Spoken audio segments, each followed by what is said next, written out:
Ladies and gentlemen, welcome to a special Saturday edition of the Roundtable Pro Wrestling Podcast, Friday Night Fights. And look who's back. Fresh off the boat, the FOB himself, Chemical Julian. Julian, welcome back. Oh man, I'm back. I'm in action. I'm still wet from behind the ears. I mean, we just got off the boat. We just disembarked, got our luggage. I came to the house, and I have not seen wrestling for 7 days. Wow, man. I was focused. It was me and my lady. We're vacationing. We did the spa. We did the hike to the waterfall. We did the hike to the lighthouse. We drank. We were on the water. We had a great time. I didn't watch one bit of wrestling except for, a little bit of Instagram and Twitter here and there. Your boy Shane says, he's back. He's back. But I'm hearing that there's a whole lot that I missed out on. There's a whole lot going on. Well, there's a lot going on, and I want to jump into some real quick. Let's talk about Cesaro. Claudio Castagnoli, whatever you want to call him, ladies and gentlemen. Look, he is no longer part of the WWE. He has left. His contract expired. And Dave Meltzer of the Wrestling Observer said that basically the WWE offered him another contract, but it was nothing like they offered Sami Zayn or Kevin Owens to keep him. So quite honestly, I tell them to go take a flying fuck too. What do you think? Here's the big question. Where is Chris Hero? Wow, that's a good question because the Kings of Wrestling can all of a sudden come back together. And AEW looks like AEW is a spot where tag team wrestling, excels. So, plus, if you were looking to hype up the crowd and make some money, everybody knows who the Kings of Wrestling was, and everybody would love to see the Kings of Wrestling get reunited, have them come back, and have them tear up and they don't have to come out and squash anybody. But they can come in and be some really good competition in Impact, MLW, AEW, GCW, wherever they want to go. Because, Chris Hero has a habit of showing up everywhere. So wherever Hero shows up, Claudio might be right behind him. And we are looking at if you can get Chris Hero, if you get the Kings of Wrestling back together, along with Keith Lee, you might as well be having a big PWG show. Look at this, Claudio in NWA as NWA World Heavyweight Champion. Man, that might be a little litty, man. That might work. And speaking of potential champions, I gotta say, man, 3MB is just historically cranking out some champions, my man. And Moose is gonna have to face the wrath of Heath Slater, the one-man rock band. And, I knew you were gonna bring that up. you never know who might be waiting in the wings, who's waiting by that forbidden door to give the little assist that they need if need be. I know you cannot fantasy booking. You cannot resist bringing up Heath Slater. I saw that the other day, and I was like, the moment Julian gets back on the show, he's gonna talk about that shit. No, man, I can see it. I can see it. I can see it. That's all I gotta say. I can see it. Yeah. So on the horizon, we got right now, here Kings of Wrestling or Claudio could pop up anywhere. No 90-day compete clause. He's free. Yeah, he's free to roam the country. Yeah. No 90-day, no nothing. He's contract expired. He's out. You got Heath Slater, stirring things up in Impact, and then we got the Ghost, Cody Rhodes. Man, look, man. The best offer right now that WWE could make Cody Rhodes is for him to come and feud with Sami Zayn. Or I was going to say Damian Priest, but that would be more about getting someone to elevate the United States title. Especially, man, look, if he comes and dressed like Homelander and wins the US title, that all kind of makes sense. And then he can do he can do whatever. If he feuds with Sami Zayn, that would make sense. But in order for Cody to get the money he's looking for, he wants to have the money matches. he really can't do nothing with Brock or Roman until after Mania.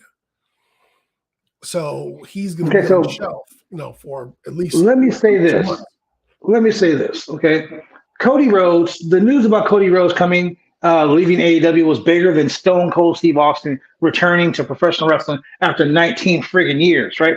Yeah. They buried that story under Cody Rhodes. Now we talked about this the other day on the podcast, and I'm going to say this since you weren't here.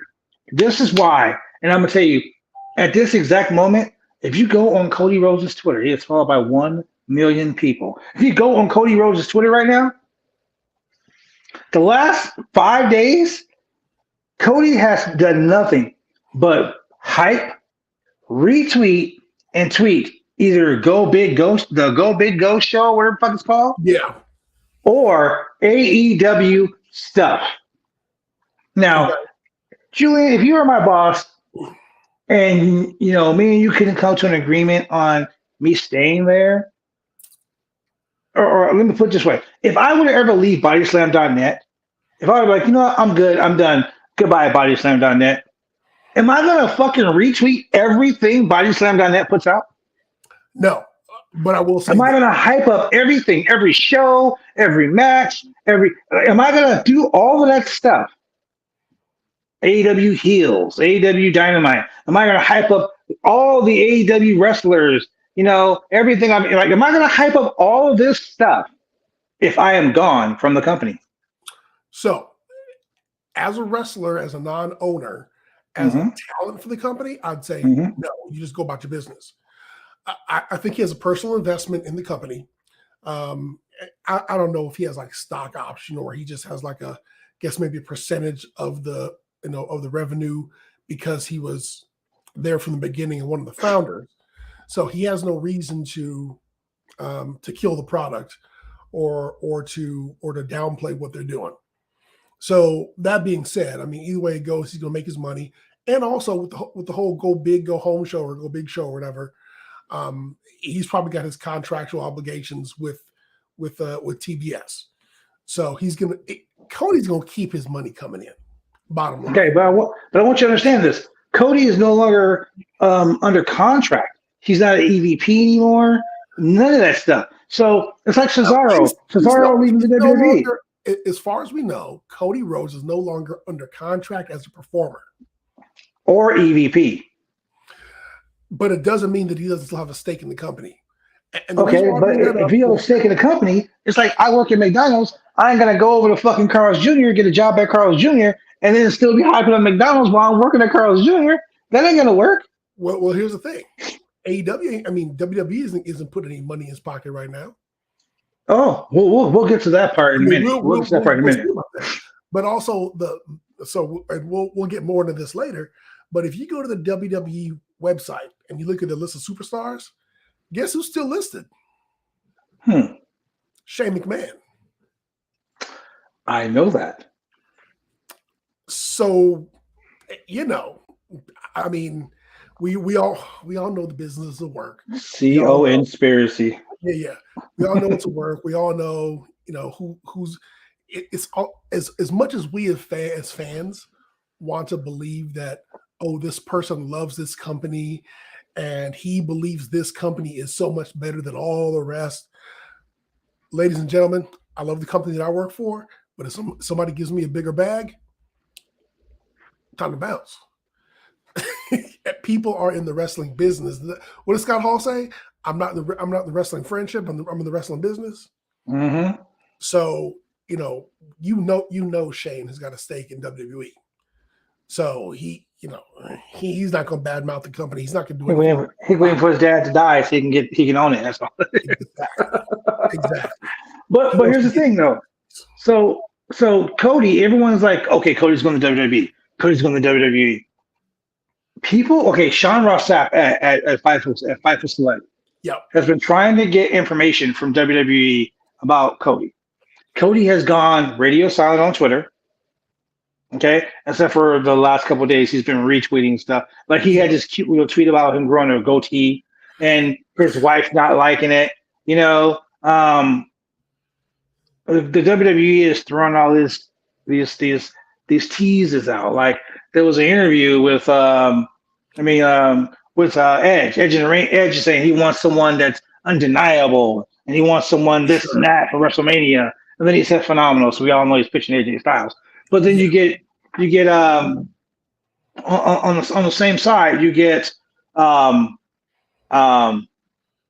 Miz pushing the fact that his partner is someone of a fighting family, and he's crossed multiple platforms, and he's undeniable, and he's this and that. He's undesirable, and all this other. He's dashing and all this Cody Rhodes shit, right? So naturally, people are like, "Oh my god, Cody's going to WWE. Oh my god, right?" But then Matt Cardona 2 hours ago posted on Twitter, "What Cody Rhodes did for his career in pro wrestling is incredible, undesirable, and undeniable. As a friend, I'm extremely proud of what he has done. I learned from him then, and I did it my way. I hope what he does next, he does the same way that he's taught me how to do it." Okay, so could we be seeing the NWA return of Cody Rhodes to challenge Matt Cardona for the NWA World Heavyweight Championship? Could we see that? Could we see Cody buying Ring of Honor? I think there's a better chance of that, simply because when Cody got released, left WWE the first time, he hit the indie scene, and he said he made more money off of that 1 year on the indie scene than WWE had paid him. I forget how long. So that one year that Cody was on the indies, like starting to get the whole AEW thing together, he was making bank, and he was everywhere. In fact, he was doing like Matt Cardona. I mean, he was just every freaking where, wrestling every freaking body, and just putting on matches and getting. Cody made a list. Cody made a list of everybody who wanted to wrestle, and he did that. Yeah. Cody Rose did what he said he was going to do. He when he did that promo a couple weeks ago, and I talked about this, about how he said he made AEW, he did this. There was a power struggle, but backstage between him and Tony Khan, there had to be. Tony took over all the booking. Kenny Omega just said in a tweet that he thinks that division that he had, that the Bucks had, and that Cody had were all different, but his ideals and the Bucks ideals meshed a little more than Cody. So it sounds like Cody may have left due to not money, but due to the fact that it was creative control, creative differences. Yeah, there we go. So I can see that. I could totally 1,000% see that. But I think TBS, because TBS, the Go Big show, is renewed again for another season. Yeah. TBS, everyone knows TBS is owned by Turner and Warner Media are in conjunction with AEW right now. So I think Warner Media was like, "Yo, y'all fighting over money? Check this out. I'll give Cody a bigger bag. Fuck it, let's go. We don't want Cody to leave." I think, and this is just me, the last Face of the Revolution ladder match participant is going to be Cody Rhodes. So remember when Fox was trying to get CM Punk, and he was an announcer for a little bit, and he asked for some ridiculous amount of money, and WWE was like, "We ain't paying Punk that kind of money," and Fox was kind of like, "Well, fuck it, then we will." Yep. And then Triple H and them was like, "No." They put the kibosh on that. So same exact situation. And then, now they feel stupid as shit. and then of course, Cody could just come in and be like, "I don't work for y'all.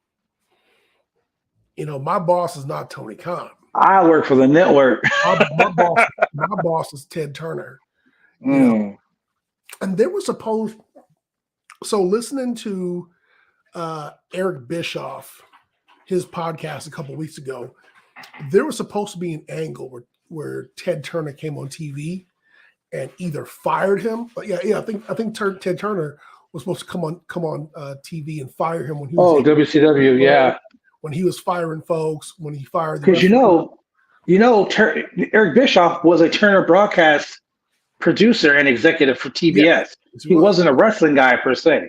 Yeah. So yeah, he wished you happy birthday, by the way. That was awesome. I appreciate that. Did you see he sang "Happy Birthday" to you? I was like, "Oh!" Shout out to Adam Woods for that. That was awesome. I totally get what you're saying, and but on the flip side,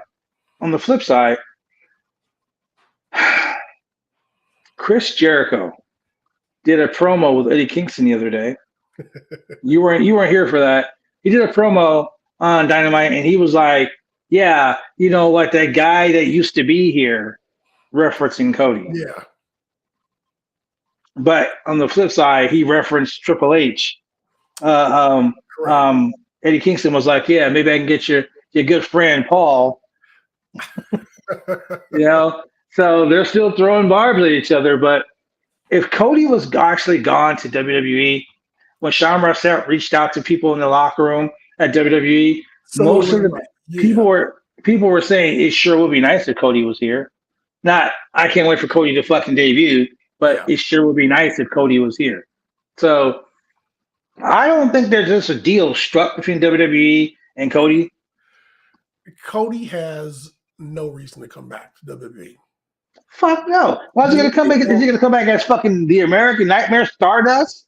Is he going to come back dressed with the Homelander jacket and the fucking star on his face? I have seen memes on Twitter that have him in the Stardust All-American costume. Yes. People just been like, yeah, this is going to be Cody when he comes back. He has no reason to come back. I mean, for him to come back, he'd have to come back in a hell of a program. And none of that can happen until this whole winner takes all thing is taken care of.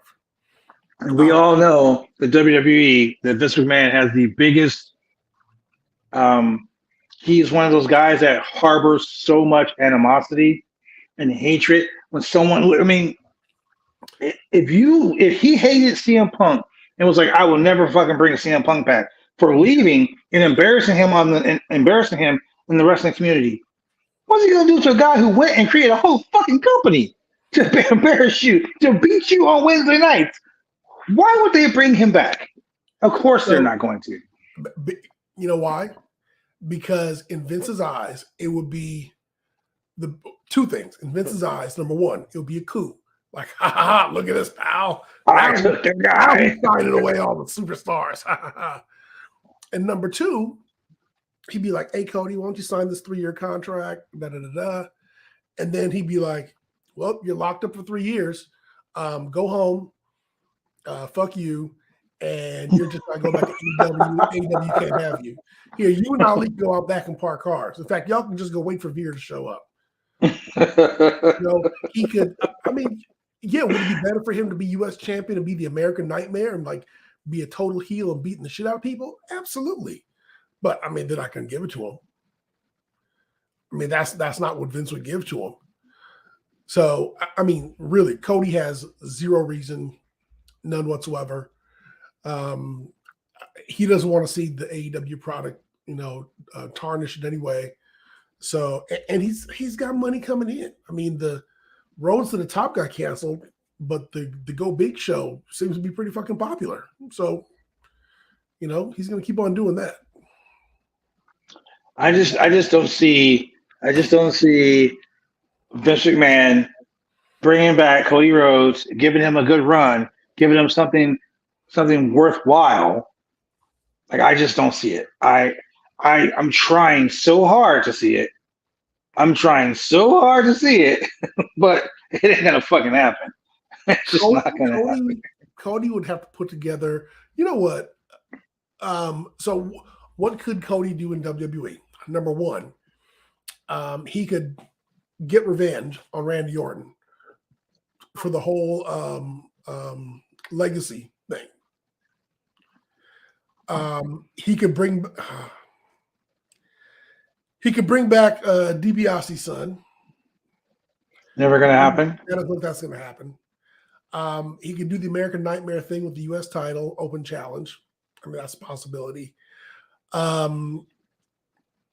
He could totally elevate the Intercontinental Championship, feuding with Sami Zayn, but that would shit on Sami Zayn. I mean, that would not only shit on Sami Zayn, but that would shit on Cody, because Cody is a main eventer now. Cody left the WWE because Vince said you'll never be a main eventer. You'll Correct. never be able to be marketable anywhere. Cody left and did what Vince said he couldn't do. Correct. Like Cody became a star, even bigger star than he was before. So I can see if Vince brings him back, as much as it fucking sucks. Cody Rose is 24/7 champion. Cody Rose, maybe Cody Rose, the United States champion. Damian Priest said he wanted a man. He came out. He said he wanted a man that was world championship caliber, a man that that exemplified what being. And it was funny because I want a man who simplified what being the United States champion is. And Finn Balor came out. I was like, he's not even American. Yeah. So they're throwing all these Cody Rhodes barbs out. I think that WWE is doing what AEW does best: throw barbs at people. They're saying, "Oh, Cody Rhodes is gone. He's in the WWE. Great. Let's tease the fuck out of it and not give it to them. Anything can happen. Tune in, dude." Mhm. So well, they're good for that shit. Cody and Brandy versus Miz and Maurice would be a perfect fit. Cody and Brandy versus Edge and I'm about to say Edge and Lita. Edge and Beth Phoenix would be, a perfect fit right there. And you can get some legs out of that. Hell, you can make it a 3-way couples dance if you want to. They should do that for Valentine's Day. But you can't do anything with the title picture until the whole Brock Roman thing is taken care of. And then they're like, okay, Roman's like, so you see the way Roman at the Rumble, let me see. At the Rumble, the way before he hit Brock with the title, he kind of looked at it and sneered at it like, "Man, this is beneath me." He threw it on the ground. Yeah, and he hit Brock with it and he threw it on the ground. So even if he wins the title, Roman might be like, "You could have this shit. I don't want it. My title is what's worth, like the real." I think they're finally going to unify all those champions, those two championships, because quite honestly, they don't fucking matter anymore. Do titles matter? Yeah. Someone's got to be champ. Someone's got to be your main attraction, your main event. That's what it's all for. But here's the thing about the main attraction, the main event. The WWE Championship does not mean anything. The only like every pay-per-view that's gone on the last 2 years, the Universal Championship has been the main title. The WWE title has been like oh shit, we have another belt? I guess we got to put that on the show. When John Cena was WWE champion is when it mattered. That's when the WWE belt mattered. I'll go one further. Last Mania, when Bobby Lashley defended the championship against Drew McIntyre and successfully defended it strong, it made that title look good. Mm-hmm. He made it look really good. None of this hot potato bullshit. He submitted him. Drew tried to flip out of it. Bobby rolled through and still followed up with the submission, and he won it, and he looked strong. This shit with Day One and Elimination Chamber, oh man, come on, that was some bullshit. That's what I'm saying. The whole point was to put the title on Brock so he could bring it against Roman at Mania, and so. And it's to have Roman go over and defeat the Beast like he should have when Seth Rollins came in and interfered in his match at 31. Well, not interfered, but cashed in his Money in the Bank. Yeah, cashed his Money in the Bank. I just, honestly, man, there's so much hoopla and there's so much just randomness about this whole scenario. I hate to say that the title doesn't mean anything, but the way they are presenting it and the way they're presenting the whole title versus title, blah blah blah, here we go, blah blah blah. It's over, man. That's done. No one cares anymore. Everyone, the WWE doesn't have that oh my god, it can happen. This is my thing at WrestleMania. That match is going to be a draw, or it's going to be a double disqualification or a double count out. Some stupid shit like that. You want to see a pissed off crowd? Yeah, they can't do They that. do it every week. They do it every week. Nah, they don't. I gotta say one thing about Mania. They send the crowd home happy. Not always. I mean, that's last match of the night. You got to send the crowd home happy. That's why. Well, when Taker lost to Brock, that was the last match of the night because you want to talk about some people leaving sad and tears, crying. Mm-hmm. They had to have a main event after that. But one thing they are doing is they're booking Braun Breaker looking strong down at NXT. Ziggler is now officially, I think, your new Jerry the King Lawler and Kane. If you want to keep it. Not really that. I'll tell you what the WWE is doing with that. And I for one, I full on 1,000% appreciate it now. Mm-hmm. There's been this new report that Vince wants one main roster guy to go down to NXT and feud with someone to kind of help bring those guys up every show, every month. So like we had Cesaro go down there. Then we had the AJ Styles thing. AJ Styles were down there. Now you got Dolph Ziggler going down there with Bobby Roode. You had Matt Riddle go down there with the MSK boys and Walter. So they're trying to bring NXT 2.0 up. Yeah, they're trying to elevate it. Yeah. But I'll tell you one thing they're doing. That stupid NXT level up is like, why are you running that against AEW Rampage? AEW Dynamite did 1 million views last week. Okay. This last Wednesday, and Rampage did an astonishing number as well. But this NXT level up thing literally is like 2 matches, and it's main event. That's what it is. Okay. With a new flashy background, it's main event. I just think that some of the stuff going on in wrestling news. Some of the things that are going on they really should like sit back and think about how they're not pushing the main storylines because they're pushing the stupid, idiotic stuff.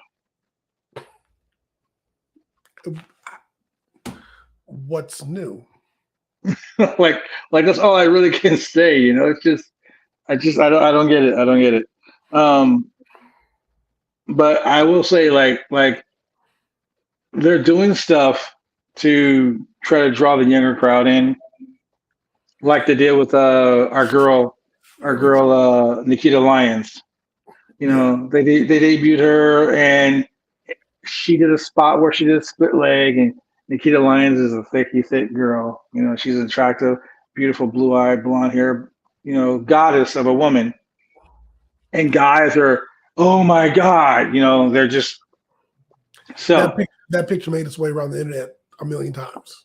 Oh, it's been retweeted more than that. Like, what people aren't noticing or what people aren't talking about is she's a fucking phenomenal wrestler. Yeah. She's a former martial artist.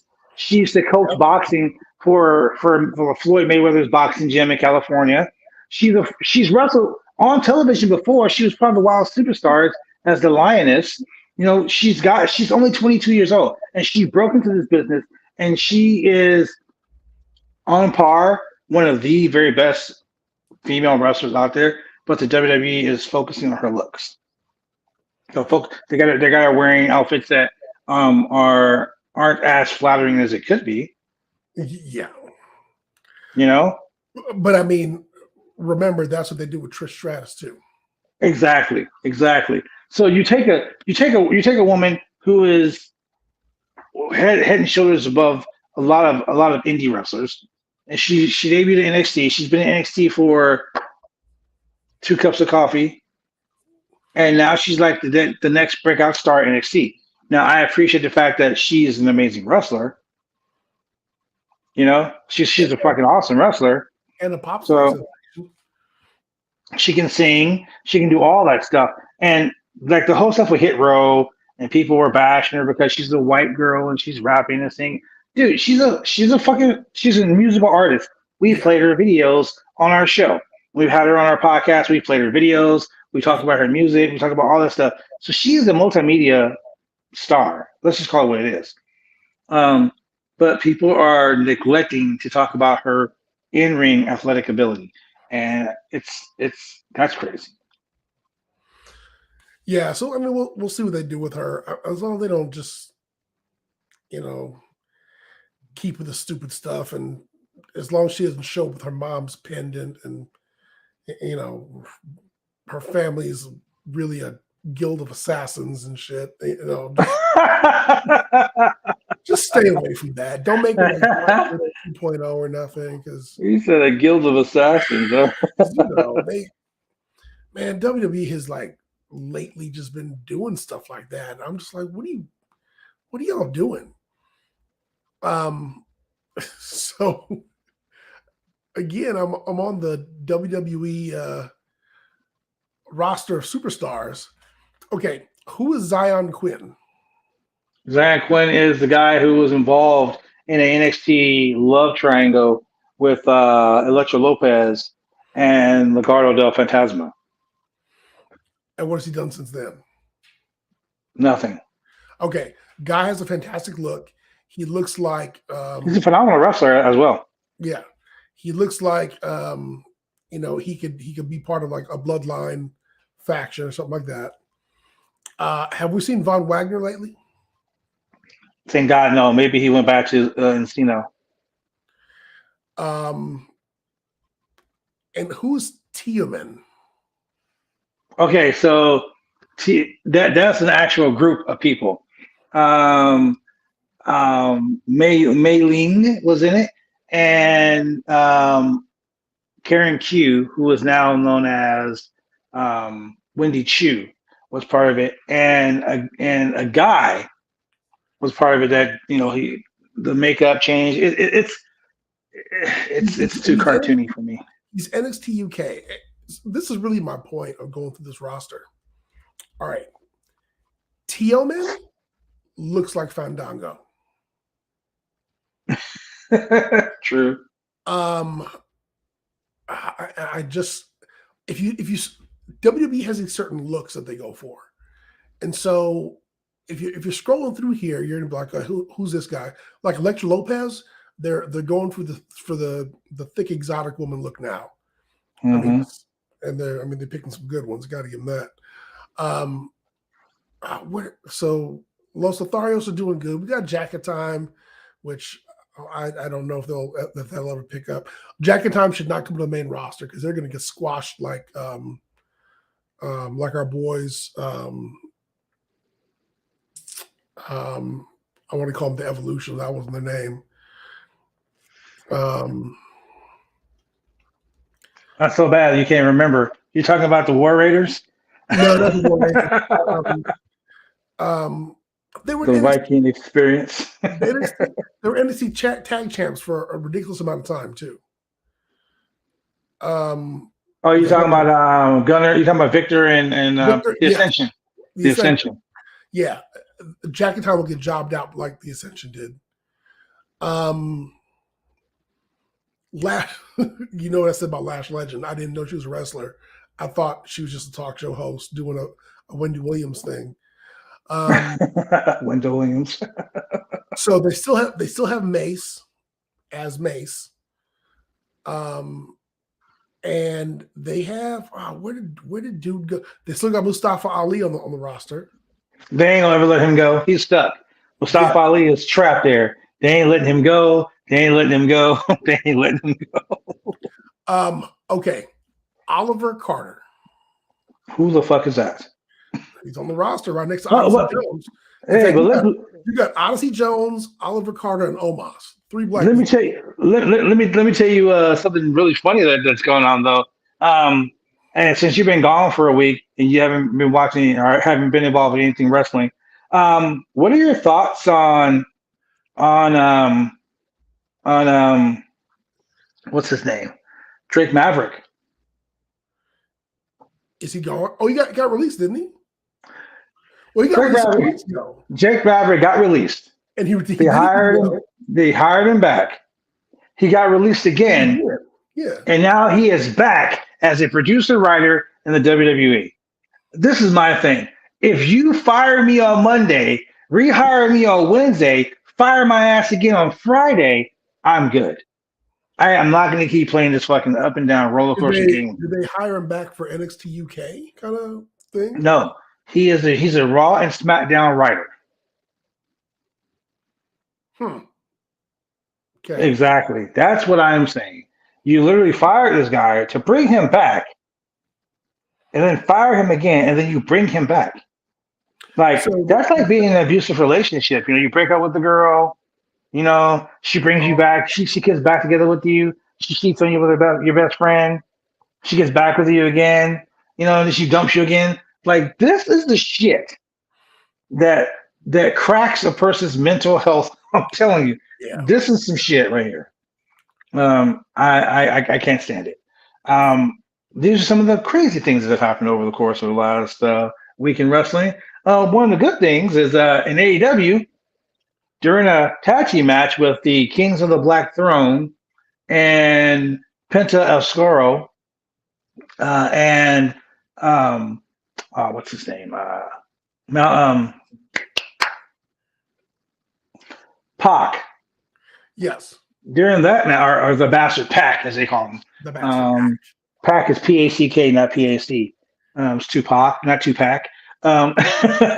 So during that match, the lights go off, and the lights come back on, and a super swole ass Buddy Matthews, sorry to say Buddy Murphy, stands in the middle of the ring, in gear, taped up and everything, like ready to go. And you look left, he looked right, and he looked left, and he turned around and turned his back to Malachi Black, and went to bend over like he was going to pick up Penta and start stomping the shit out of Penta.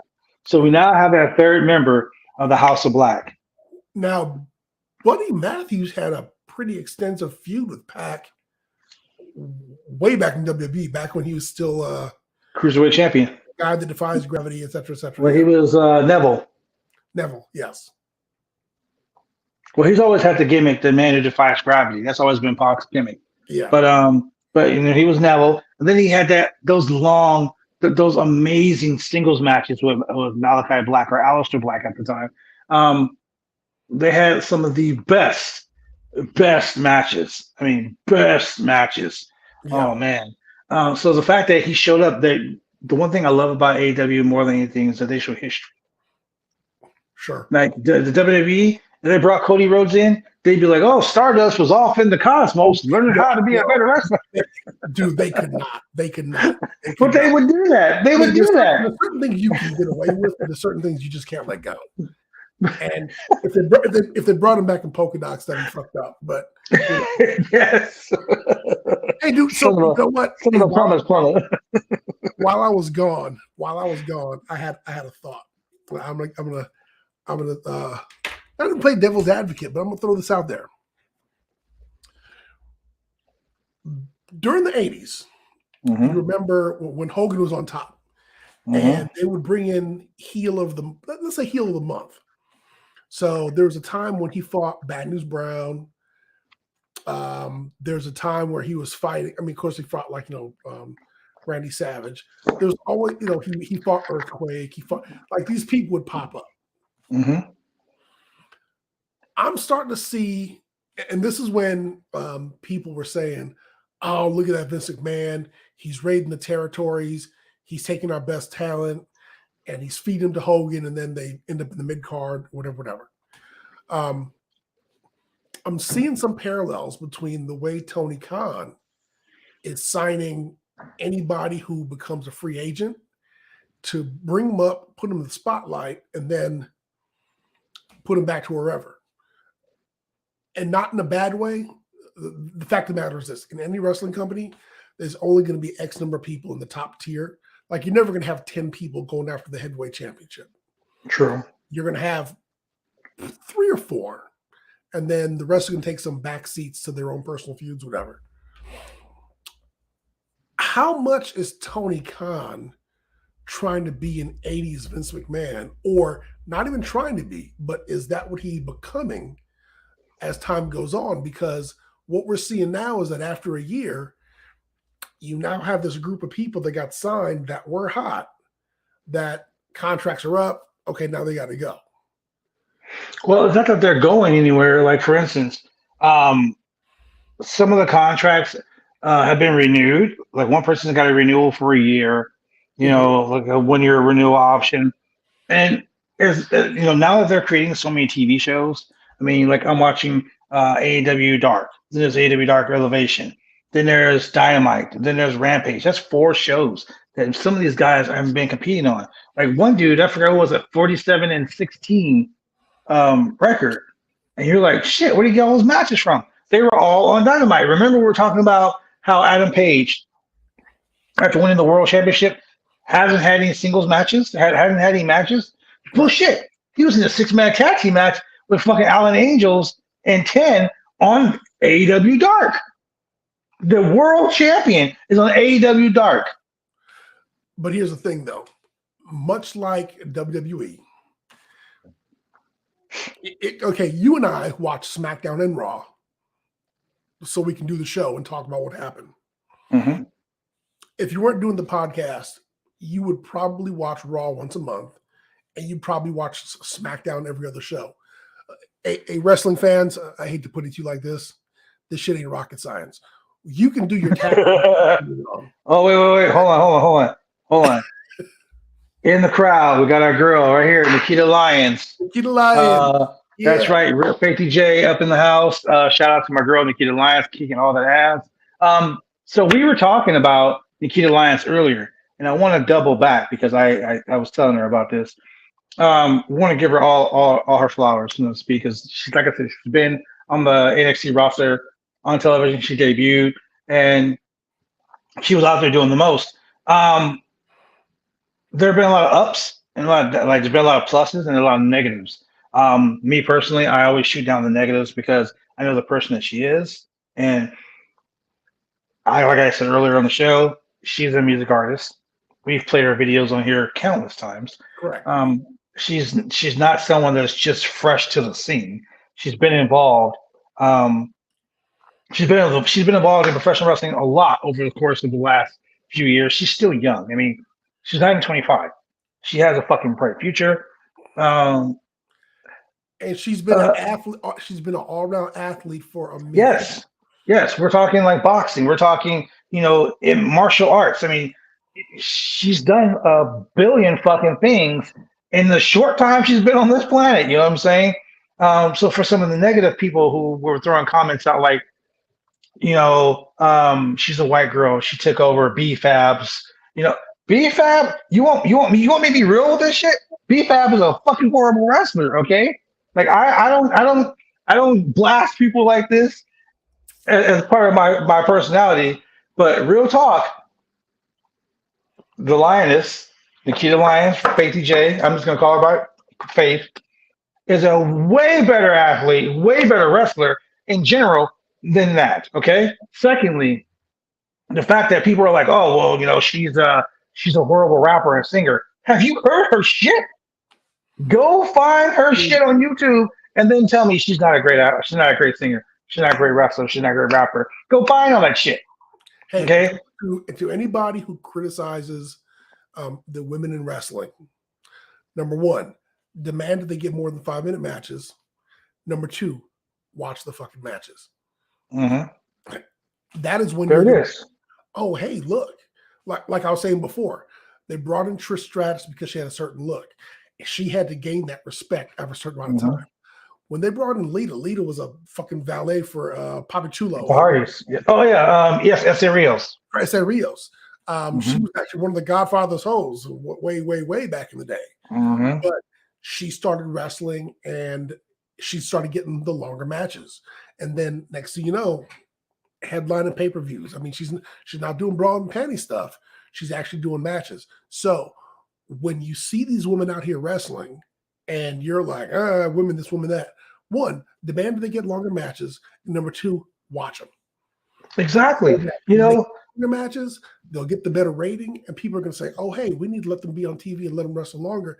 And then you can see exactly all the skills they got because, dude, I'm sorry, your good looks are only going to get you a certain amount of traction in the business. Some of the guys who are the male wrestlers, you're like, oh, this dude looks like he could be phenomenal. then the bell rings. That's how it happens. We have a term in professional wrestling we call the drizzling shits. And sometimes guys are the drizzling shits. And so what Vince McMahon or what the WWE does is they put together this great package or a backstory or whatever to kind of pique your interest as a casual fan or to get the more casual fans interested, and then let the person get in the ring. And hopefully the real wrestling fans will stay in tune for the content for what's being presented. Because, I mean, what is anybody going to, I mean, the days of mud pit matches and bra and panty matches out. So yeah, we don't need that shit anymore, man. We really don't need that. We want to see somersaults. We want to see, hurricanranas. We want to see float over DDTs, and we want to see the women doing them too. So here's the thing about her match. The match was really good. Guys were like, I mean, and of course, guys are thirsty as fuck. I mean, if you guys are thirsty, go get a drink. All right. Guys are thirsty as fuck. She's a good looking girl. Okay. Let's just call it what it is. On a scale of 1 to 10, she's a 12. Okay. But it's not just her good looks, it's her personality, it's her charm, it's the way she carries herself. Okay. Yeah. In and out of the ring. Okay. You got, and then, guys were like, oh, well, look at the finish. Look at the finish. Look at it. Big E did the finish on fucking SmackDown. Yeah. Funny shit. Okay. So let me tell you guys, I often tell this to my guys in my locker room and people just in general online.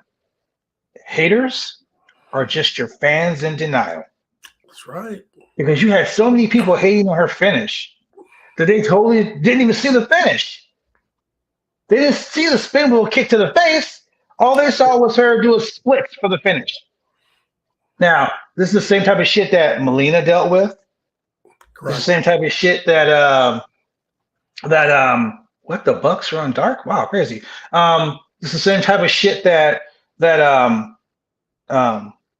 who was it? Sasha Banks had to deal with during her split off at the Rumble with her and Melina at the same time. Right. But are you going to say that Melina wasn't a great wrestler? Are you going to say that Melina would just use her sex appeal and she had no skill whatsoever? Would you say that Sasha Banks has no sex appeal? I mean, has all the sex appeal, but she has no skill and no charisma and she can't work in the ring? No, you wouldn't say that shit. So I'm gonna end it with this because I want to go on to something else. Nikita Lyons is a phenomenal wrestler, even great person. Go find her on Instagram. Go follow her on Instagram. You'll see all her positive motivational stuff. I remember I was talking to her one day and she's at the fucking beach doing content at 5 a.m. All positive stuff. The girl works. Okay, she works. The respect that the men are getting in this business for doing shit. I mean, you guys are all respecting Chris Jericho for being a misogynist piece of shit. You guys are all, Chris Jericho is a god amongst men to some of you, but he's not the man he was 5 years ago. You guys are all still excited about Ric Flair. Remember the plane ride from hell? Everyone else seems to have forgotten about that. So when you guys disrespect people in this industry that are actually out there working their ass off, bleeding, sweating, doing all this shit, and keep in mind, ladies and gentlemen, we do this shit for you. I go out there week after week, broken finger. I don't know what the fuck's wrong with my foot. I think it might be broken. Think about all of that. We do all this shit every week to entertain you. So before you guys get online and start sending negative tweets and thirst trap tweets, and she was doing a live the other day from a car wash, and some dude, she was asking, what should she name the finisher? Because people kept throwing it out there. What should we name the finisher, guys? And she said keep it PG. Her fucking mom watches her Instagram. Come on, guys.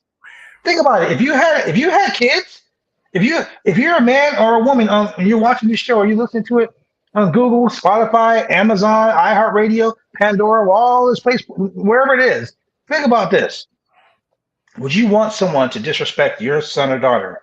Correct. On and live? No. So it kind of pissed me off a little bit that I saw that, and that's the reason why I brought it up, and that's the reason why I was like, hey, Faithy J, shout out to you. Yeah. So with that being said, go find her on Instagram. Go find her on Twitter. Don't be in her DMs like a dirty ass old man. If like I said, if you're thirsty, go get a drink. Take a sip. So yeah. Anyway, let's get on to other things today. Hey, shout out to Zytech, my fellow Aquarian, one of my best friends, godfather to my children. He's out there holding it down for us in Wisconsin. Sup? Snow. Green Bay all day, baby. Green Bay all day. Now that those Chicago Bears. He's listen to his Dungeons and Dragons podcast. For all you nerds out there, don't lie. You're a wrestling fan. You're a fucking nerd. Yo, shout out to D&D, baby. Go listen to the podcast.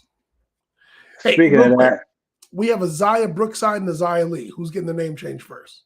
Zaya Brookside, because Robbie Brookside ain't gonna let her use that last name for real. Robbie Brookside, shout out to Robbie Brookside. He's one of the coaching trainers at the formerly PC or the whatever the fuck CWC or whatever it's called. I don't know, but let's do this real quick. Let's go to a quick commercial break, and then we'll be right back with more of the Roundtable Pro Wrestling Podcast Saturday Slamfest. Drive me insane! All these rules on lanes have been taking all the fun out! Drive me insane! All these rules on lanes have been taking all the fun out!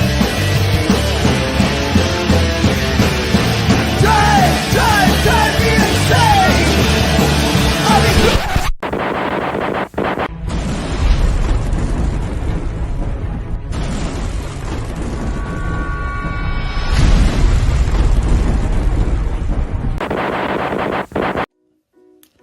When you want to get your hair cut, you go get your hair cut right. You head down to Big D's Barbershop. Big D's Barbershop, Vancouver, Washington's best and brightest.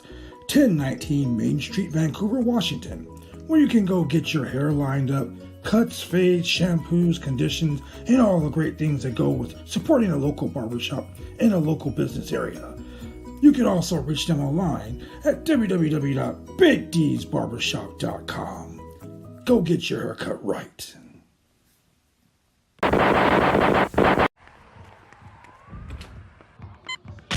These are more than just the sounds of a safe place to go after school.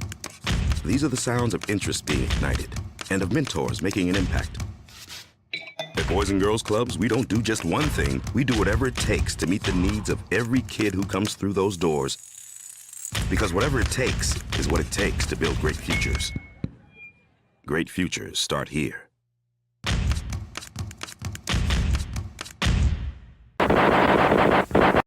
And we are back, ladies and gentlemen. We are back. Man, oh man. So shout out to Adam Woods. He just sent a nice little video of him. I guess he's at Jiu-Jitsu. Adam Woods is our MMA master of ceremonies, the Maharaja. Of MMA. Yeah, I got to give him that. Once again, shout out to our girl, Lakita Lyons, that was in the chat earlier. Boom, right there. Hey, Hey, Linus. So, yeah, like I said, man, wrestling is hot right now. Look, back to Tony Khan and the whole hiring, being the 80s Midwest or 80s booker. Look, you got the greatest tag team roster in wrestling right now. Yeah, and the Young Bucks. I'm watching AEW. And they got to go somewhere. I'm watching AEW Dynamite right now. Well, not AEW Dynamite. I'm watching AEW Dark right now. AEW Dark. The YouTube show Dark. And I'm watching Strongheart versus the Bucks on Dark. Get that to your mind, ladies and gentlemen. The YouTube channel, Dark. Not even Dark Elevation, but Dark. The Bucks. One of the best tag teams in the world, wrestling another great tag team, the Stronghearts from Japan, from OWE. Yeah. So there's, like I said, they did that whole Forbidden Door gimmick. It's becoming a Forbidden Garage Door because it just keeps going up and down, up and down. Oh man. So a brother goes on vacation, comes off the boat wearing his Gorillas of Destiny swag. Oh, let's talk about that. Next thing I know, my boys out the Bullet Club. Look, shout out to my boy Tomatonga, bro. Shout out to my boy Tomatonga. Oh man. Jay White ain't playing, bro. The history of the Bullet Club is this. The leaders have always been jumped by guys like Tomatonga and Tangaloa. Sure have. This time, Jay White was like, yo, Jay White was like, yo, I'm going to get them what they get me. Oh, man. Let's talk about that, man. Got jumped. AJ Styles got jumped. Kenny Omega got jumped. I mean, you know, being the leader of the Bullet Club means you got a target on your back. 24/7. Yeah, there we go. Adam Cole got killed. Yeah, he did. Oh man. So let's talk about Thunder Rosa real quick. Thunder Rosa and Britt Baker this past Rampage had a fire contract signing. Thunder Rosa came down and was just like, yo, just signed a contract for the World Championship at Revolution. She signed the contract, and basically she told Britt Baker, yo, how about you be a woman and defend the championship without your bitches? You know, and as funny as it sounds, Britt Baker says, I finally understand you, Thunder Rosa. You love me. It was funny because she was like, you love me. And she said it so sincerely, like she was like, you love me. You know, you think this belt is going to give you some vindication and give you some recognition? I get it. You love me. You want to be me. You want to be like me. You love me. I was like, Britt Baker is simply the best when it comes to cutting promos and slandering someone without them realizing they're being slandered. That sounds a lot like Two Belts Bex. Oh man. Okay, you would think that it was like that, but look, even Becky Two Belts couldn't cut a promo like this. She said,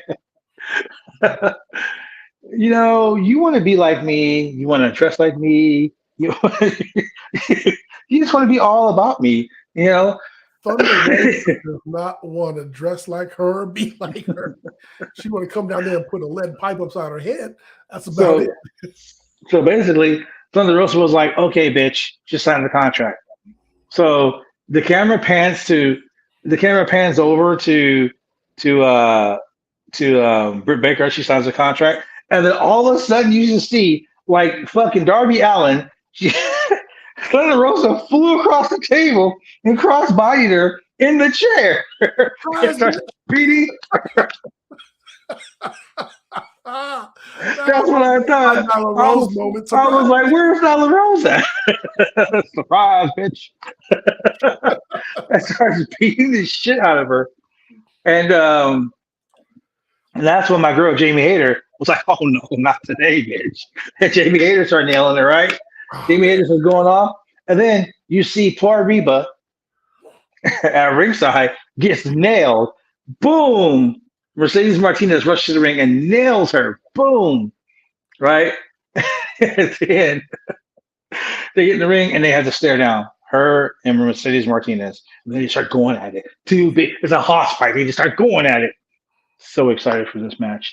They need to have that match at Revolution. Fuck having it on Rampage. Fuck having it on Dark. Please, oh God, please have it on Revolution. Hey, for those of you who need some context for the whole picture, take it back to NWA Power. This was back during COVID era when NWA was, I mean, they just had their 1 hour TV show that was full of content. And Thunder Rosa was doing her thing. Melina came out and got a huge pop. And then, I mean, the women on that show were just beating the ever-living crap out of each other on a day-to-day basis. I mean, on a weekly basis. And it was like highlight reel after highlight reel. You want to see Thunder Rosa really putting her foot in somebody's ass, go watch those old video clips. You'll get plenty of it. It was awesome. They were going head to head like crazy. Man, it was a really good segment. But look. So your boy QT Marshall. QT Marshall, I gotta get to this because this is funny. QT Marshall comes out to the ring, right? He comes out and he's like walking, he's storming to the ring. Then his music starts playing. He's like, shut it off, right? He gets in the ring and he's like talking, he goes, I'm so sick and tired of this. I ain't asked for my music to be played. I'm sick and tired of being disrespected in this place. He's like, you, and he points to Taz, you son of a bitch, blah, blah, blah. And he starts going off on Taz. He's like, and of course I'm out here because I want to talk about Hook. Hook, why don't you come out here? Right? Oh, wait, Hook ain't here. He ain't got the balls to come out. And then all of a sudden, Hook's music plays. Hook comes out wearing sweats and a hoodie, eating his chips, puts his chips down. Right? Some of it, it's a trap. Some of the Nightmare Factory guys run up. Hook grabs one guy, judo throws him, boom. Another guy clotheslines him, boom. Another guy clotheslines him, boom. The black guy he started to go up the ramp. He stopped. Look, was like, nah, I'm good, bro. He was the other way. It was funny. It was only funny because like you could just see the dude ran, like all the dudes ran. They ran boom, nailed him. The black guy was like, nah, good, bro. Nah, bro, I'm good. Went back down. Oh my god. So they're setting up Hook versus QT Marshall, obviously. They need to hurry and get that shit over with, man. I don't know if y'all, I think Hook secretly is a mutant. He's kind of like Sebastian Shaw. He has the ability to absorb kinetic energy.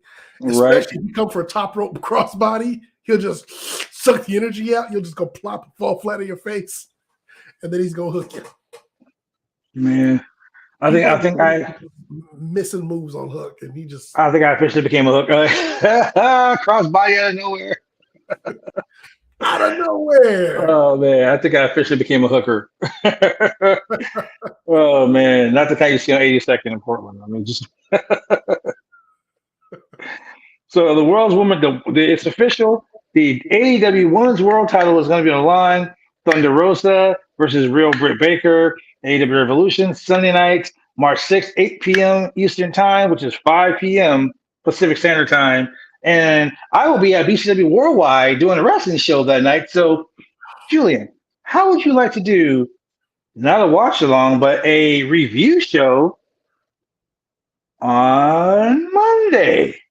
Absolutely, because you know where I'm going to be watching it? At the theater. I'm going to the theater. I'm going back to the theater. Damn you. Best experiences that I've had watching a wrestling show, I'll go back to the theater.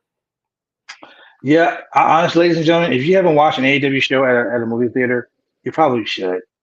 I mean, it was probably one of the best things I've ever seen. Yeah, it was fun. It was a whole lot of fun. Hey, speaking of women's wrestling, Team Bad. Okay. So I know. So here's the thing. I don't understand this. Long form storytelling. This would be long form storytelling. Now, am I just telling you a long ass story, or am I just telling you a story that's been around for a long time? And there's a difference. One is interesting, the other is not.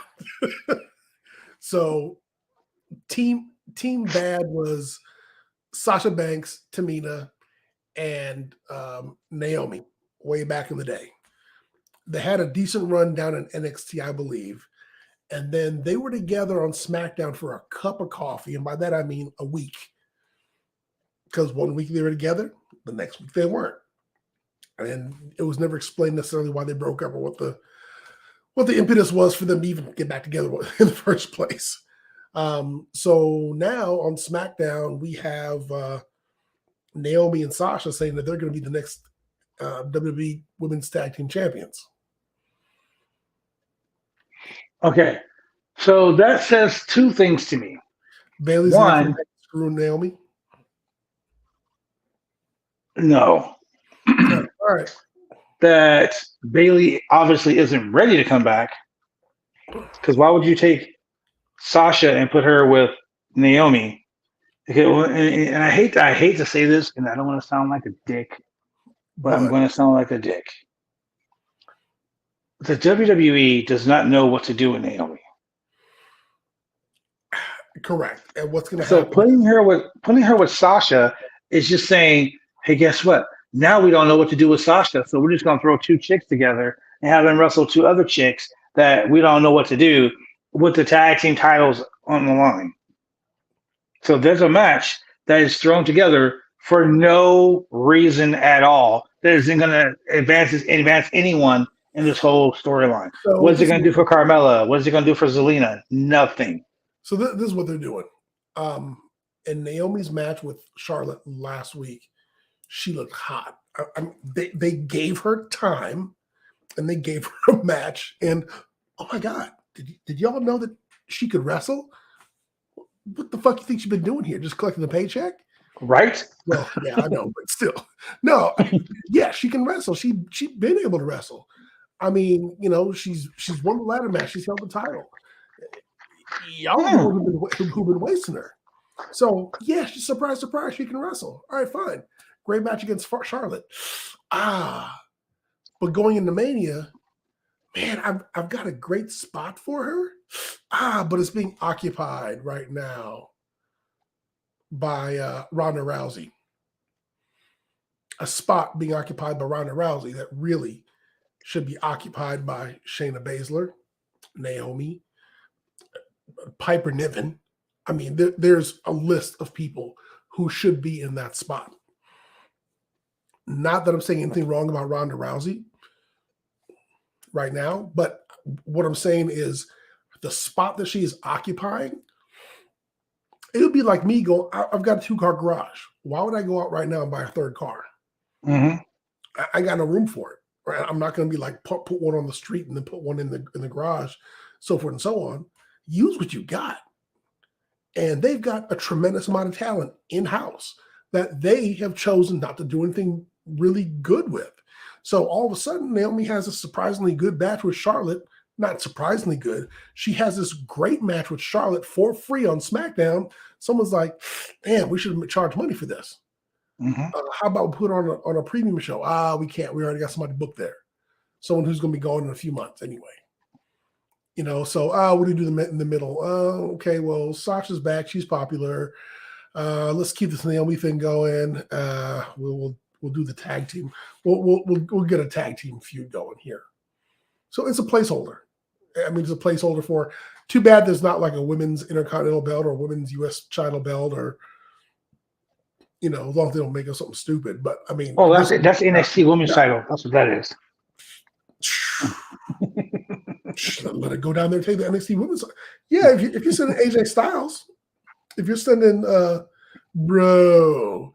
if you're sending Ziggler, the Dirty Dogs, hell, send Naomi down there. Let her feud with them. I mean, Shotzi came up. He could send somebody back down. Let her win the NXT women's title. Let her go for a run down there and build up Nikita Lyons. Build up fucking what's the chick on the skateboard? Cora Jade. Build up Raquel Gonzalez. Build up all the women that are down there. Look, they sent Mandy Rose down there. Correct. From Raw. They sent Mandy Rose down there. And look, now she's an NXT women's champion.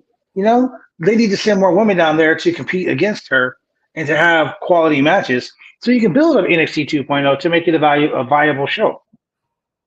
Hey, listen to me. Raquel Gonzalez versus Tamina. Let Tamina do her thing. Because ain't nobody meaner than Tamina. Let Nikita Lyons get some main roster exposure under her belt down in NXT. I mean, there's a lot you could be doing with the talent you've got and with less commercial spots or skit spots. No more playing poker in the ring. Yeah, but see, WWE, NXT is still a what did Kate Hensler say? It's like a skit show. Variety show. Yes. It's like you got nothing but like several different skits on the show. Instead of it being about wrestling, it's just like, oh, we got these comedy skits. Oh wait, there's a match too. Okay, we're back to the comedy skit. Oh, there's a match too. Like this last week in NXT, they had the Women's Dusty Cup Classic, like quarterfinal round or something like that, right?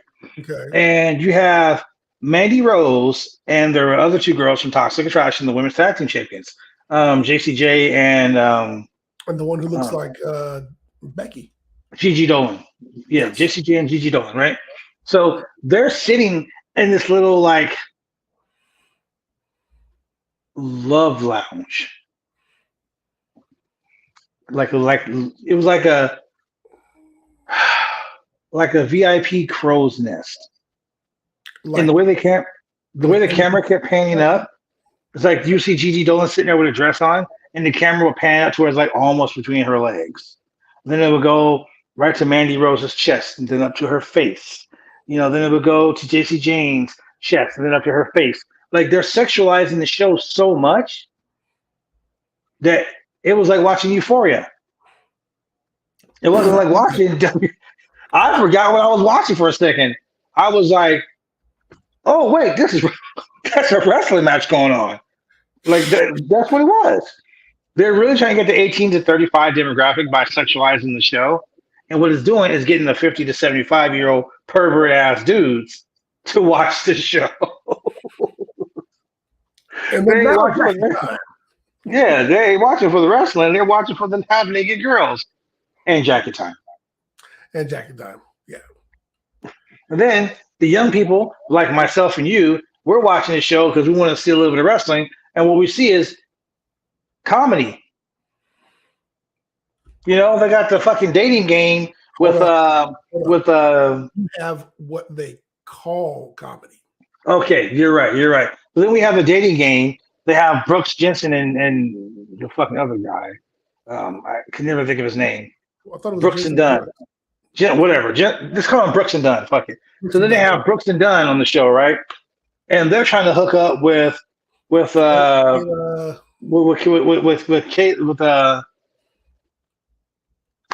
Kaden Carter.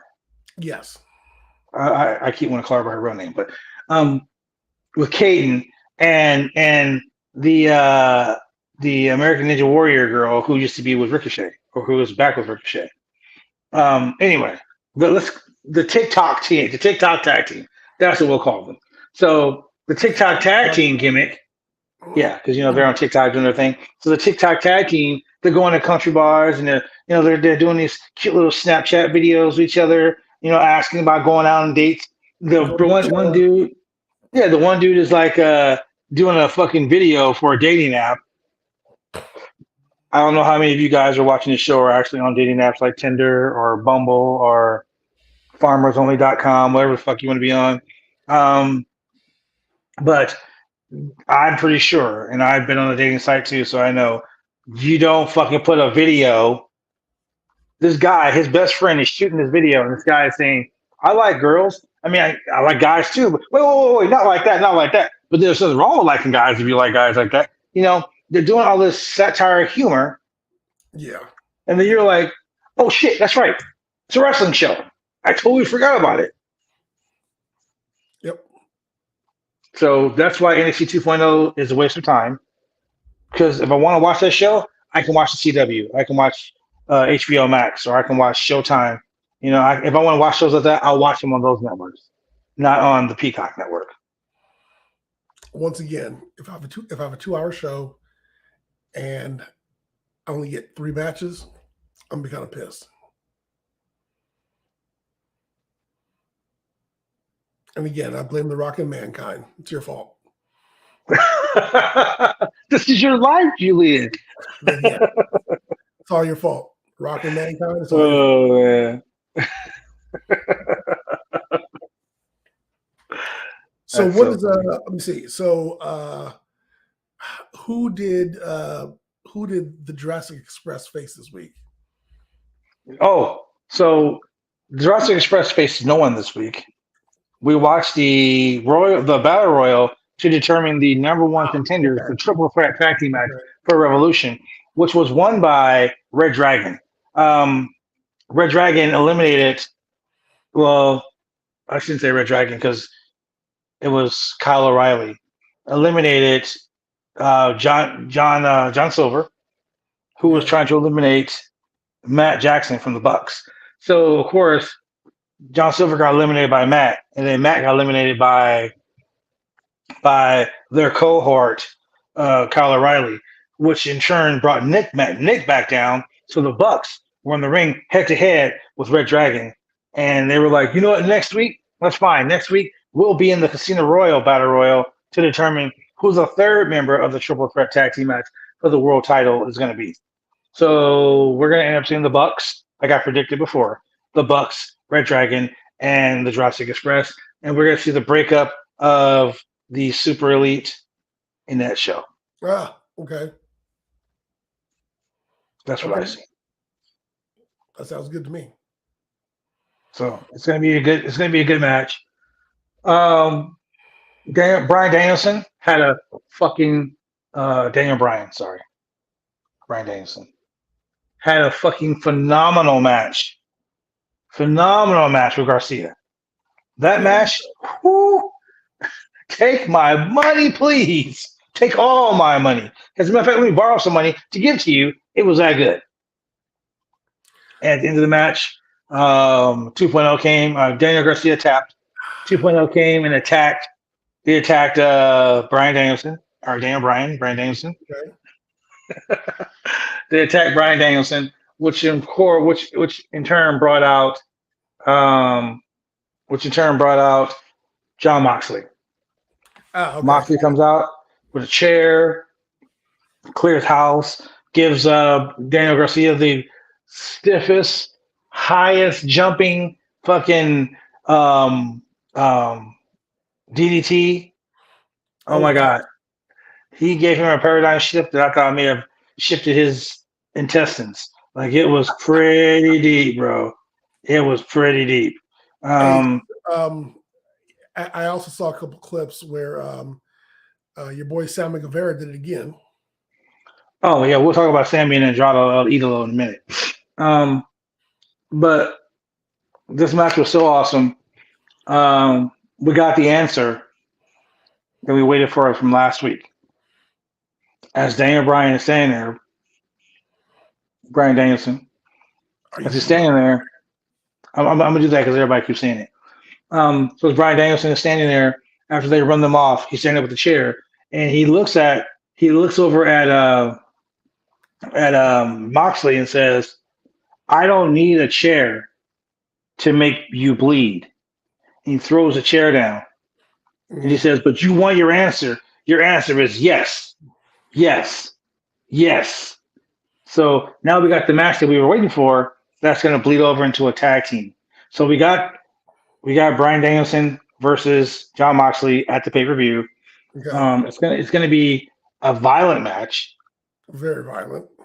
I love the fact that Brian Danielson goes to the crowd. Was he violent enough? And the crowd was like, "Yeah." It's like, I don't think so. like, was he violent enough?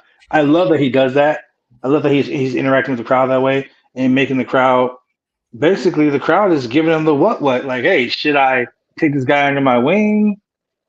You know, should I not take this guy under my wing? Should we kill him? You know, this match between those guys is a dream match that everyone's been waiting to happen ever since the moment Brian Danielson said that. Mm-hmm. Everyone's been like, "Oh wow, who's gonna win this match? Who's gonna?" You know, I don't want to fantasy book that match. I just want to watch them beat the shit out of each other. Correct. Because it's going to be violent. But I do see them teaming up. I do see them teaming up. So you got MJF, who came out. Oh, let's talk about MJF on Dynamite. MJF came out and cut a promo that, in my opinion, it's just my humble opinion, ladies and gentlemen, it does not reflect those of the Roundtable Pro Wrestling Podcast or BodySlam.net. My opinion, Brian, and my opinion is John Moxley and Brian Danielson is going to be a match that tears the house down, but the match that everyone's going to want to see is CM Punk and MJF. Correct. The dog collar match. And because MJF came out and MJF cut this heartfelt, like, MJF's a dick. Very much so. He is a grade A classic, straight up out of the box dick. But he came out and cut this promo that made him the super white meat babyface. I mean, I was sitting here like, fuck. It's the double turn. Like I feel like shit for booing him now. Like, Maxwell, I'm sorry. Like, here, take my lunch money, Maxwell. God damn, you know? Like, he basically came out and he talked about the picture that CM Punk brought out, right? Yep. And he came out. He says he was picked on in school, and he was called Jew boy, and he was treated like shit, and he came from a silver, born with a silver spoon in his mouth, but he, all he wanted to do was be a wrestler. He was great at football. He said he had ADHD, and he made football his priority, and it kept him focused. And then he saw a picture of Daniel Bryan, Bryan Danielson, and CM Punk. Shaking hands. So when he saw that picture, he knew right then and there he didn't want to give up on his dream of being a professional wrestler. So he quit football and left football to become a professional wrestler. Correct. Now, when I saw that, I was like, okay. Okay. I have lived that similar dream. I quit playing a sport. I played competitive volleyball from elementary school all the way through college. I got a scholarship to play volleyball in college. I was on the junior national team 4 years in a row, but I started doing amateur wrestling, and I knew at that point I wanted to be a professional wrestler. So when I knew at that point, I was like, you know what? This is what I want to do. This is how I want to live. This is what my dream is. Let's go. And I quit all the other sports to do what I needed to do, right? Okay. So I sympathize with that.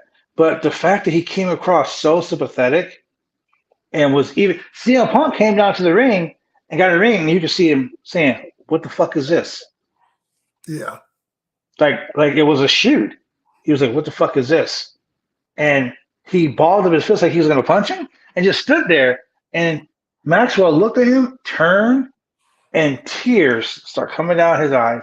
I was like, "This promo is phenomenal!" Oh my god! It was so overwrought. It was like, if you go back and watch this promo, it will have you questioning all your life decisions. And that is why a true heel will get into your heart and then pull out the knife while he's in there and stab you from the inside. Yeah, man. Yeah. Target. And so when it turns you on y'all next week, that's exactly what you wanted to have happen. Look, I'm just saying, man, it was so over the situation. I was just like, should I have worn that today? Should I have eaten that last week? Should I have taken that bump? Should I have ever driven the car? Like, he had me questioning all my life decisions. I was like, God damn you, MJF, I should have been booing him all this time. I feel kind of guilty. Yeah, now I feel like a dick because I was booing it. Just misunderstood. Yeah. Watch, people. Watch. He's going to do y'all dirty. Oh, Maxwell, Jacob Freeman, you motherfucker, you. You had me questioning all my life decisions. I was just like, yeah, should I name my daughter Grace? Like, should I be here? Like, what am I doing wrong with my life, Maxwell? Like, it was that good. It was that good. All in all, wrestling this week has been crazy. Yeah. I mean, from Brock Lesnar forgetting his lines, repeating them over and over again, to the fact that they keep promoting Bobby Lashley as being Brock Lesnar's opponent for Saturday, the I don't know the fucking date is, but for Saturday night's main event, where Brock's gonna, it's not gonna happen, man. Like, I don't know. I'm confused at the way WWE is promoting this match as being the match is going to happen. Paul Heyman coming down to the ring saying that it's going to happen. He might not make it to WrestleMania as champ, There might not be a champion versus champion match and all this other crazy crap. Swerve the realist, debuting. Yeah. Yeah. Breaking news. Well, I'm looking at a video that Nikita Lyons posted of her martial arts background. Here, look, I'm gonna go ahead and show it because Instagram can't ban me if I'm showing it on my phone, right?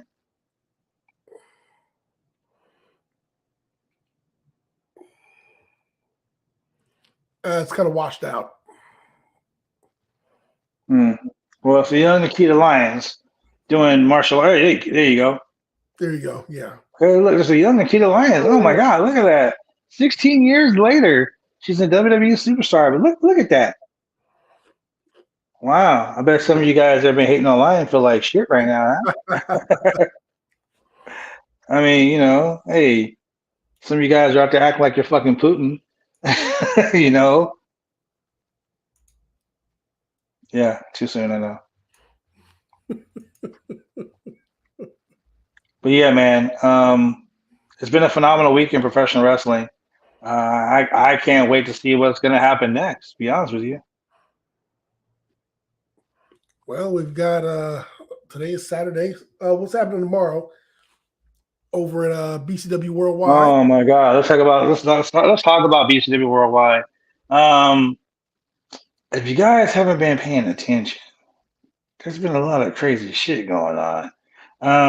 Buddy Highway is going to face my boy Cosmo in a non-title match tomorrow night. Buddy Highway teamed up last week with that no good piece of crap Sexy Pants Paul Preston, and they stole a victory over us. How you going to use my own move and cheat to beat me? But that's fine. We're not going to get into that.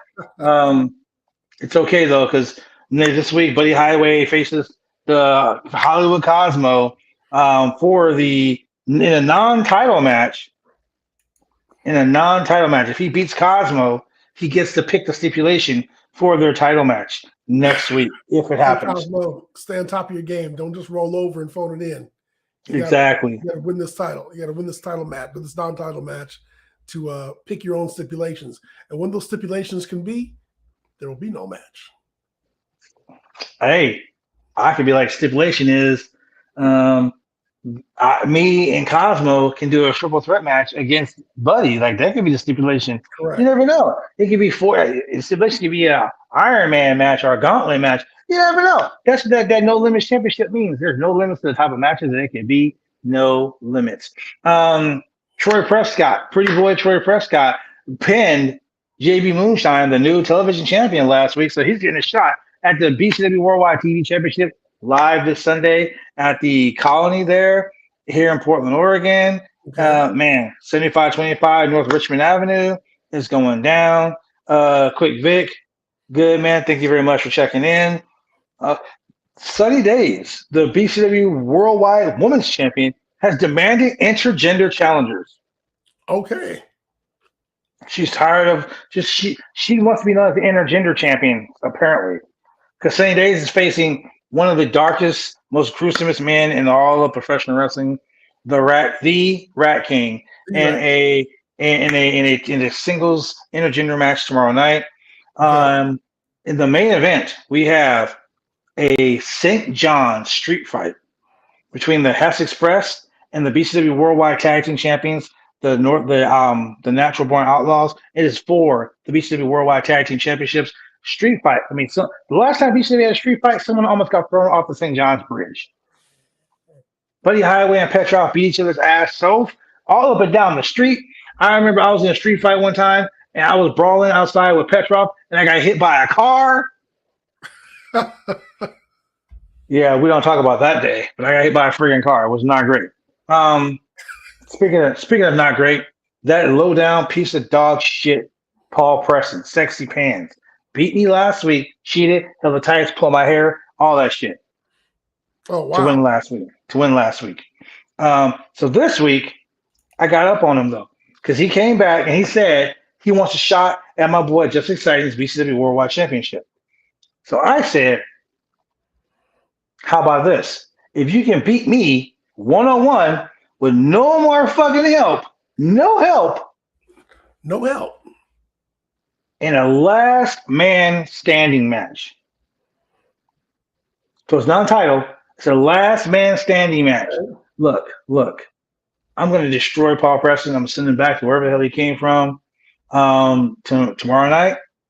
Last man standing means that I can beat you, and I can beat you, and I can beat you, and I can beat you, and I can stomp you, and I can do whatever I want to you. I can use weapons. I can take you outside and drive over you with my car. And if you can't stand up for the count of 10, you lose.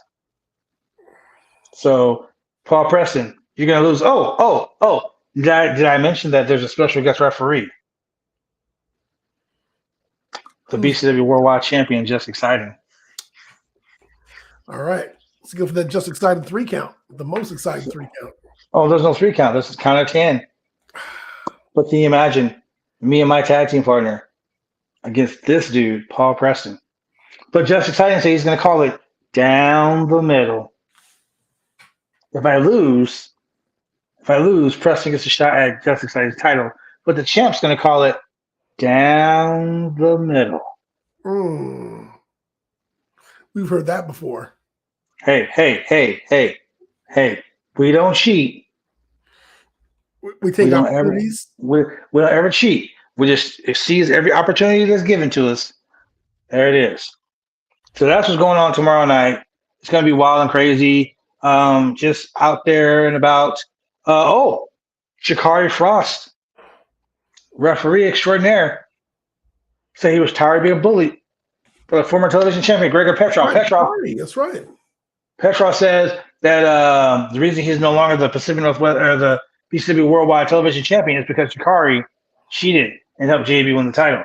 So, just saying, the Russian pitbull Gregor Petrov of of Hellbound, the Hellbound faction, has challenged the referee Shikari Frost to a one-on-one match. Shikari's been training. This is his official BCW Worldwide in-ring debut as a wrestler. Nice.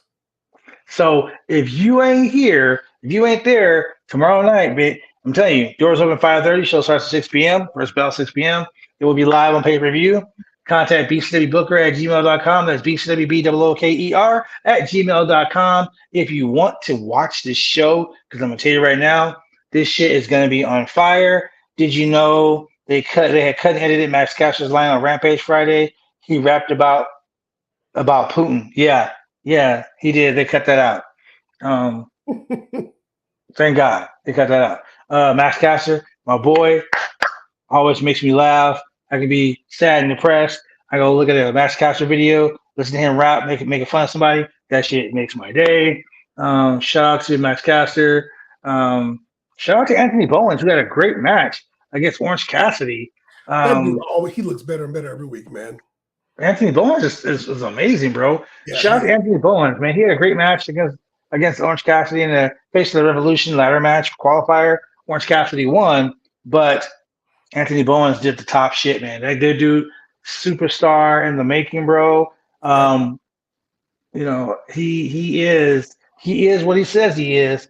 That boy is next level good.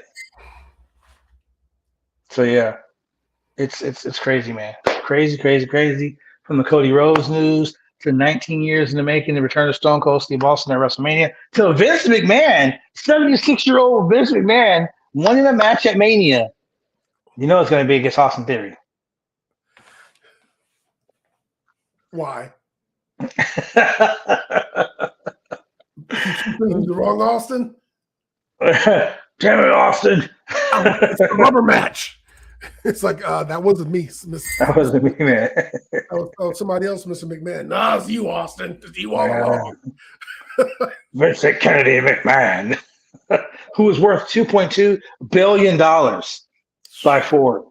Yeah, Forbes says him personally is worth $2.2 billion. Wouldn't that constitute elderly abuse? Bro, 76 years old, man. 76 years old. Okay. I mean, the only other person older than him to wrestle would probably be Fabulous Moolah.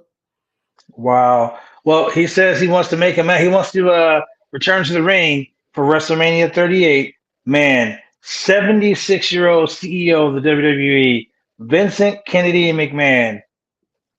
He'll turn 77 years old this year. Dude. Don't do it, Vince. Don't do it. Do it, Vince. Do it. Nobody wants to see you. Hell Vince. yeah, do it, Vince. Vince's last match.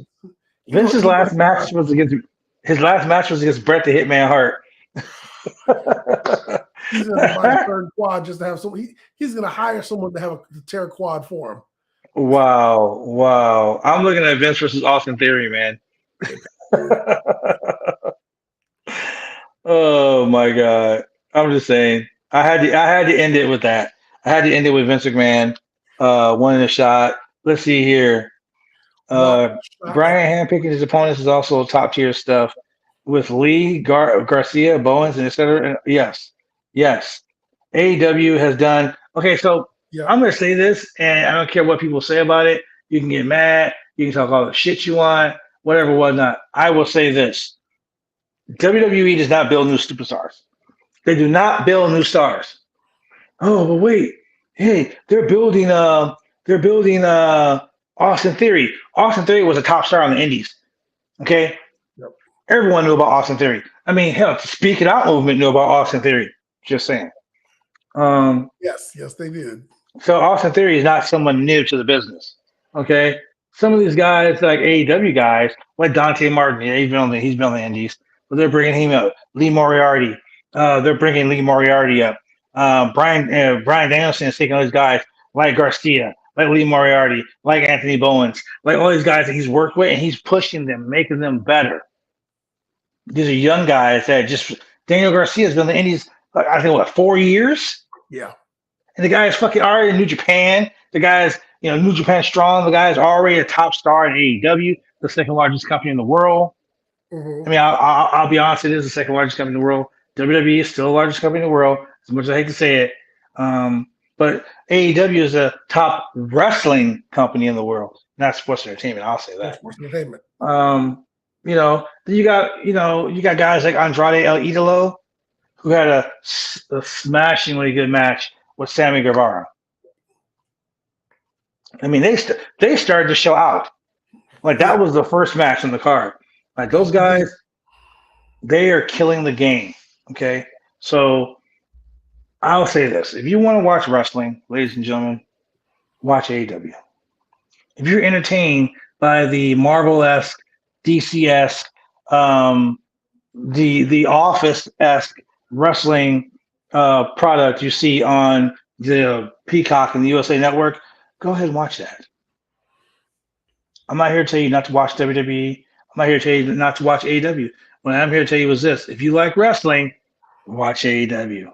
If you like comic book shit, and you like slapstick entertainment, then you can go ahead and watch WWE. Don't say slapstick, because I love slapstick. I'm Three Stooges all day, every day. They do that shit during matches too. That's a 24/7 for you. Oh, the 24/7 title thing would be more funny if they had the Benny Hill music. And while they run around, that would make it more funny. From your mouth to God's ear. To Vince's ears. Man. If they were to play Yakety Sax and they just showed a compilation of the 24/7, that would actually be fucking hilarious. I'm surprised it's not on YouTube already. I'm going to go look for it. Hey. But you know what? Shout out to my boy Reggie for elevating the title on Valentine's Day. Hey, look. If you are a video production person, if you know how to make really cool graphics and really cool videos, and you can take a 24/7 title match and you can edit in the Benny Hill music, I will Venmo you $20 to do that for me. 24/7 title, Yakety Oh Sax. my God, Yakety Sax! Come on, if you can do it, I will Venmo you some cash, man. That will be the new opening and outro to this fucking podcast every week for a month. If you can do that for the 24/7 title, yes, man. So Julian, before we get out of here, tell us about your crazy show this week, brother. My crazy show. Your crazy trip on the boat. Oh man, crazy trip on the boat. 7 days, Mexican Riviera cruise on Princess. We're on the Majestic Princess. We stopped in Cabo. We stopped in Puerto Vallarta, and we stopped in Mazatlan. Great food, great sun. The weather was perfect. We did several hikes. We went on some boating tours. We saw whales migrating, fucking breaching, splashing everywhere. It's well watching season, baby. Yeah, we had some good mezcal, really good mezcal, really good shots of tequila while we're down there. Sat out by the pool. Met some other folks from Southern California who were on the boat. And we had a great time. Got some sun, got some relaxation in, and now recharged and I'm back. I love it. I love it. I love it. I'm glad you're back. It's been a rough week on the podcast without you. It's been a rough week in general, man. But yeah, congratulations. Welcome back. It's gonna be all good to shoot the shit with you Monday night, ladies and gentlemen, for the Monday Night Raw. Back for Monday Night Mayhem with the third man, the man in the chair, Shane. Yes, man. Yes. You never know who will join us, man. We had Alexis Amore join us. As you can see in the comments here tonight, we had your girl Nikita Lyons join us. Hey, right there. You never know who's going to stop in, and everyone knows that there's always a seat at the table when we are running this shit. Shout out to Cassidy Haynes, who's right now dealing with a issue with his back.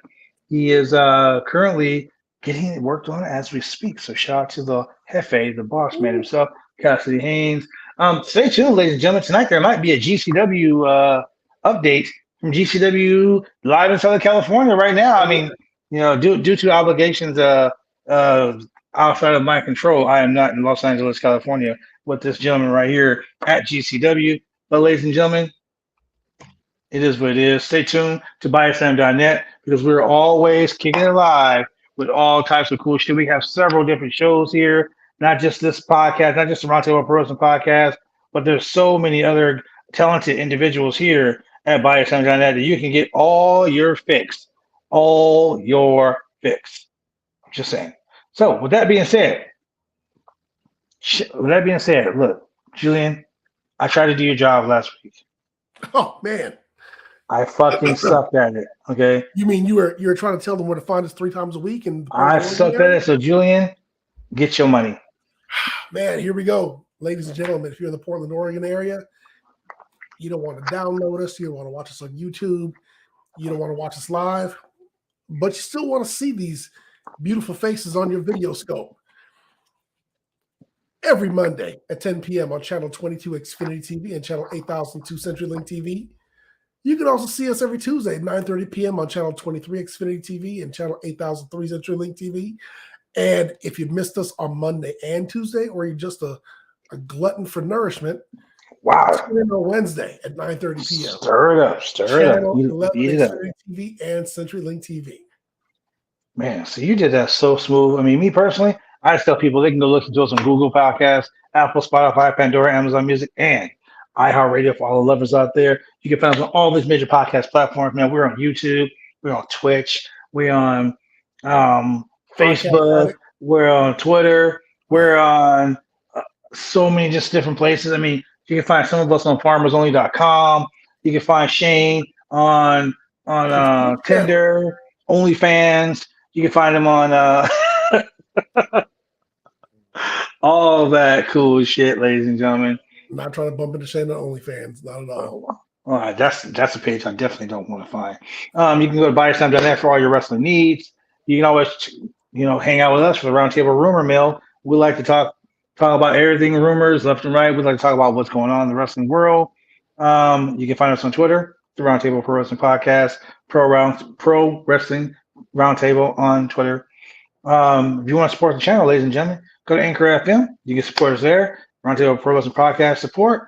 I mean, man, so many things. You want to buy hats, cool stuff, you can always go to 503 Originals. That's www.503 Originals. Great merch, let me tell you. Really good fit, really good cut of clothes. That's right, ladies and gentlemen. And more importantly, ladies and gentlemen, let's see if we can get it done today. I don't have my sexy mic today, so let's see.